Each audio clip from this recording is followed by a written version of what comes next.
Escalès qui se rate un petit peu sur le dégagement. Ça permettra à Silla peut-être de partir en profondeur. Silla dans la surface de réparation. Silla qui va pouvoir centrer en retrait. La frappe et l'ouverture du score immédiate dans cette rencontre pour cette équipe de Concarneau. Le but avec la Jugie. Le bon contrôle qui permet d'aérer sur le côté vers Marmot. Marmot qui tente de centrer la volée. Oh quel but! Oh quel but magnifique inscrit par Raoul. Quelle légalisation parfaite, quelle inspiration.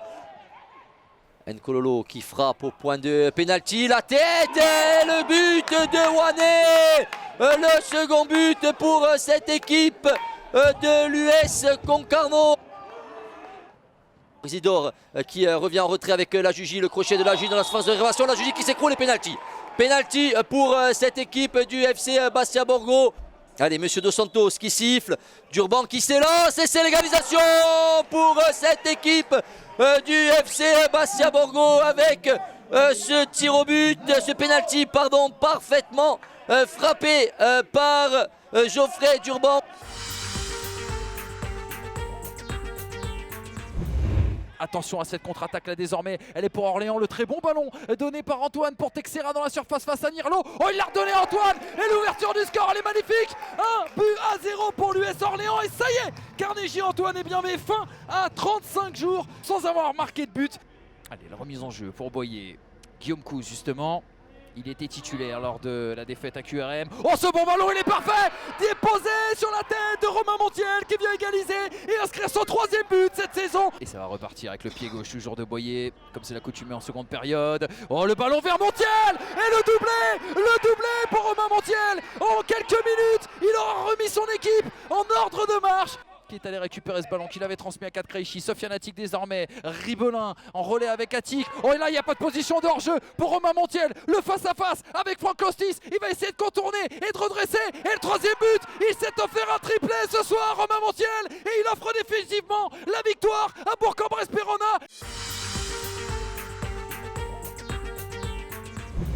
Ça n'a pas surpris Boué. Allez, Damas qui va orienter sur le côté avec Pagerie. Adrien Pagerie, le centre a raté. Argarita s'est repoussé. Et deuxième fois, quel arrêt! Après de ce dernier quart d'heure, on va aller faire un petit point sur les autres stades de ce championnat national pour la 14e journée. Oh, le bon ballon là de Pardal qui va encore la récupérer. Pardal qui va peut-être s'ouvrir la frappe, pourquoi pas? Oh, quel but! Quel but d'Alexandre Pardal qui vient débloquer la situation pour l'US Créteil-Lusitanos.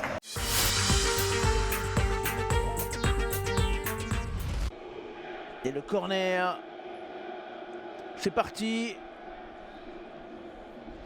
Attention avec la bonne tête et l'ouverture du score de Oumar Etunka. On l'avait annoncé, c'est un des Lyonnais qui a touché le plus de ballons ce soir, c'est lui. Il aurait pu presque essayer de se retourner. Ou attention parce que le contre est parti côté lyonnais. Et il est seul Ghezali. Et mais il y a du monde à gauche, notamment, attention.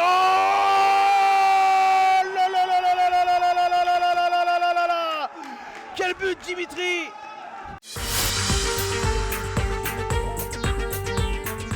Exactement, c'est Anthony. Plus de résultats positifs. Anthony Oyono, le nouvel international. Oh, attention ce ballon qui aille dans la surface, le poteau! À l'entrée, il y a du choix pour le Méoté, ce sera très fort. Deuxième poteau, la tête, la reprise ensuite et l'ouverture du score.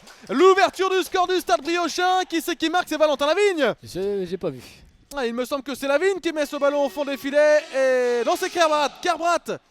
Il a immédiatement rebondi dans le nord à Boulogne. Ballon vers Moussaki dans la surface de réparation. Est-ce qu'il y a un penalty? Monsieur le gars qui va siffler. Bien sûr qu'il y a penalty. Et rouge. Et carton rouge pour Benjamin Angoua. La faute sur Herman Moussaki qui s'était signalé par une tête il y a quelques instants pour un but.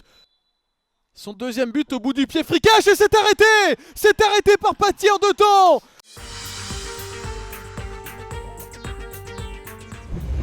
C'est vrai que quand il y a des difficultés dans le jeu, les coups de pied arrêtés, c'est vraiment une des solutions.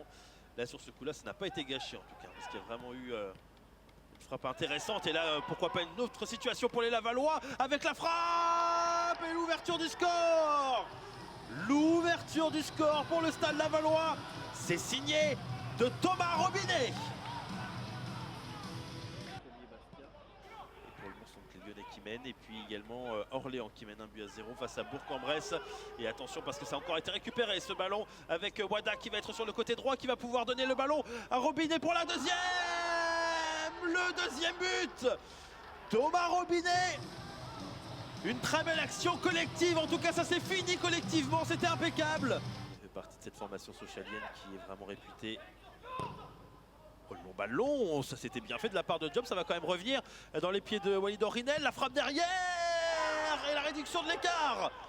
La réduction de l'écart pour la formation sétoise. Ou alors Laval défend mieux, peut-être que c'est un mélange des deux. Mais ils ont beaucoup plus de mal à trouver des solutions dans la défense. Pourquoi pas là justement? Il suffit d'en parler. Il suffit d'en parler avec Walid Orinel qui va égaliser pour les Lavallois. Cette fois-ci sur le côté droit avec Pierrick Roux qui est dans une situation inhabituelle pour lui mais qui arrive quand même à trouver le Luderike Tonde. Oh c'est magnifique! Oh c'est magnifique! Il vient juste de rentrer il y a quelques instants. Luderike Tonde qui permet au Stade Lavallois de repasser devant au score. Ça fait 3-2. Vraiment une belle performance. Et là il n'est pas en position de hors-jeu, Thomas Robinet, il va pouvoir réussir à passer. Thomas Robinet avec Papalardo, ça va être le quatrième pour Thomas Robinet. Ça fait 1, ça fait 2, ça fait 3 pour l'ancien joueur de Sochaux, Thomas Robinet qui inscrit un triplé ce soir.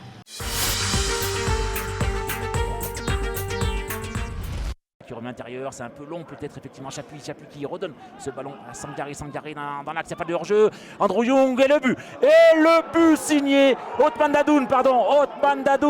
Première incursion pour les Normands. Attention à Manoubli qui perd ce ballon. Le beau pressing, Ruck en retrait pour Fillon qui crochette la frappe de Fillon, le but. L'égalisation signée Alexandre Fillon.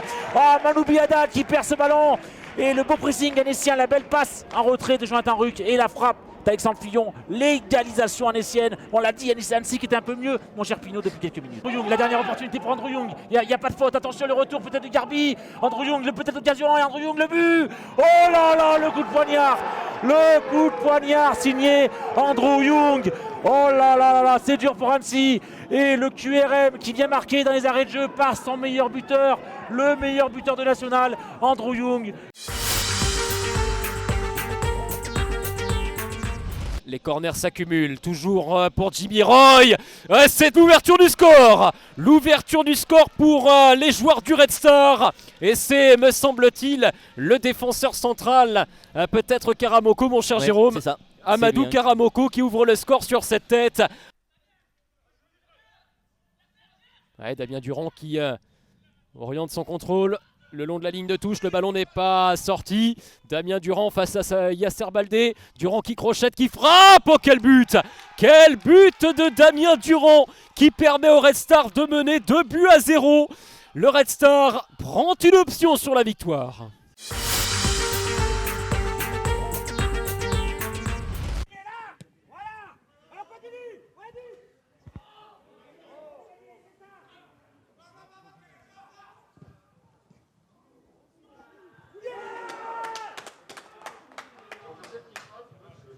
But pour Le Mans.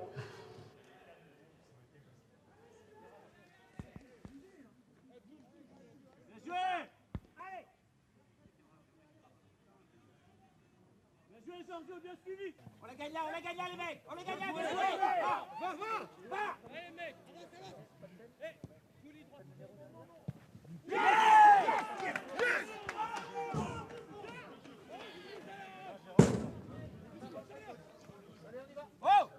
But pour le Mans numéro 12, Ghislain Guimbert.